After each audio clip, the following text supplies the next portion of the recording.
Come with me to the Belgrade city tour.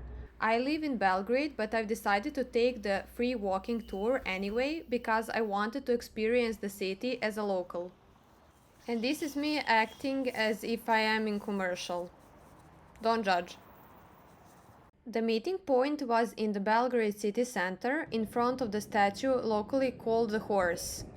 It is the most popular meeting spot for France as it's the city's best known landmark. The tour's participants consisted of me and a few drunk Dutch guys, but despite their behavior, I still felt very awkward as the only local. Like an imposter, if you will. One of the most culturally recognized places is the Bohemian street called Skadarlija. It became popular in the early 1900s. Today, it is one of the must-visit streets in Belgrade, with many taverns, pubs and restaurants, which is where I have famously twisted my ankles in heels on numerous occasions after too much wine. Oh, yes! Other than this ladybug, you can see a statue of Serbian painter and poet. The legend says if you sit on his lap and whisper your wishes into his ear, they'll come true, like a pervert genie or something. LOL. But the oldest tavern in Belgrade is called Znak Pitanja and dates back to 1823. The name of the tavern means question mark in Serbian. It is a very old school place and a genuinely authentic tavern, as you can see from its aesthetic. For drinks, I ordered traditional Serbian coffee. It was very nice, and I also got this little treat called ratluk. I usually don't like it, but it was surprisingly good.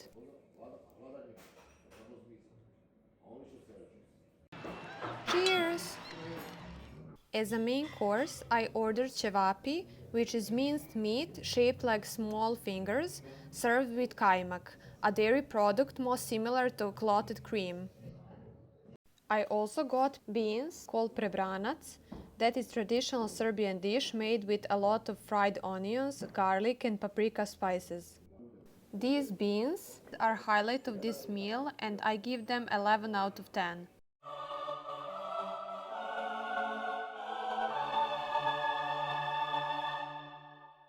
The only issue I had is that they were piping hot for so long due to being baked in this clay pot.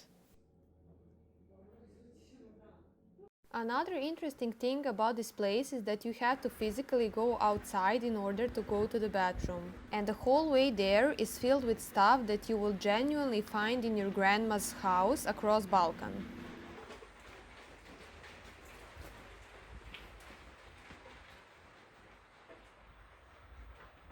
But thankfully, the toilet itself is not from 1823.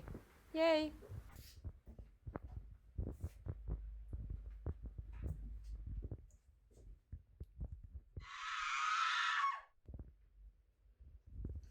Now back to eating. I was already really full at this point and I wasn't able to finish all the food, so they gave me a box.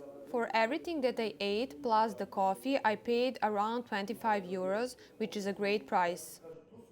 Since the holy beans were the obvious winner at this dinner, it is time to rate the cevapi and the french fries.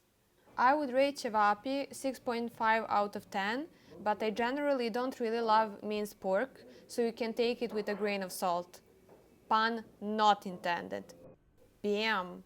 Okay, I would stop. For the french fries, I would give solid 8 out of 10, since they are obviously not from the frozen bag, but from the actual fresh potato. Enough of me eating peas and making these faces and sounds. Time to go to our next stop.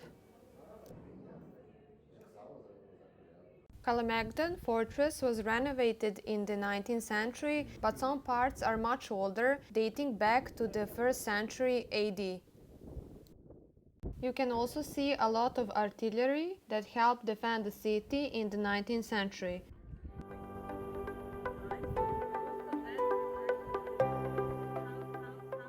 Just next to the fortress there is a great viewpoint from which you can see a confluence of rivers Danube and Sava. Here you can find another big symbol of Belgrade, statue called Pobednik, which means the winner. You can already guess when it was created. Wrong! Not 19th century. This time it is 1928, so 20th century. Bam!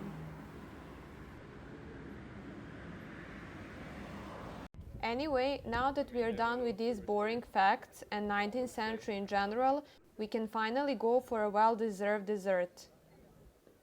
The pastry shop is called Pelivan and it is located close to the national parliament where politicians go to ruin our lives. I'm on my way to try the I'm on my way to the oldest Serbian pastry store, so there's no equivalent to it in English, but here in Serbia we have shops that only sell sweets. So it's only for cakes and sweets, so it's not really a pastry shop, but it could be maybe translated as that. So it's the oldest one in Belgrade from mid-19th century, so let's go. Don't lie to me.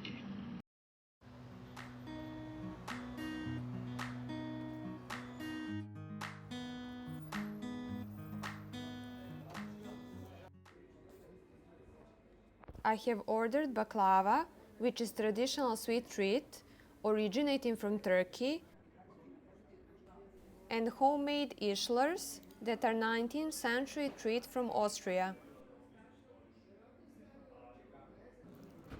This baklava is made from pistachio filling, but common ones are also walnut and poppy seeds.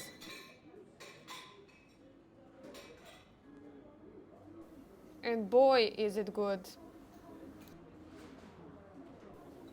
I give this baklava 700 out of 10, especially since I'm not the biggest fan of baklava, mainly due to its sweetness, but this one is something special.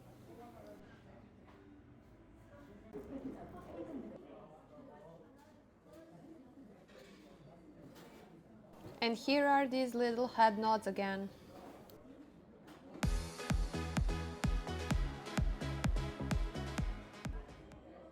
Ishlers were also very good and fresh. They are made from flour, chocolate, butter and sugar, and I would give them 8 out of 10. The ambience is pretty modern, but I find it to be nice, light and cozy. This place is a must visit in my book, and don't forget to order pistachio baklava. As an outro of this video, we can say farewell to these stockings. Subscribe!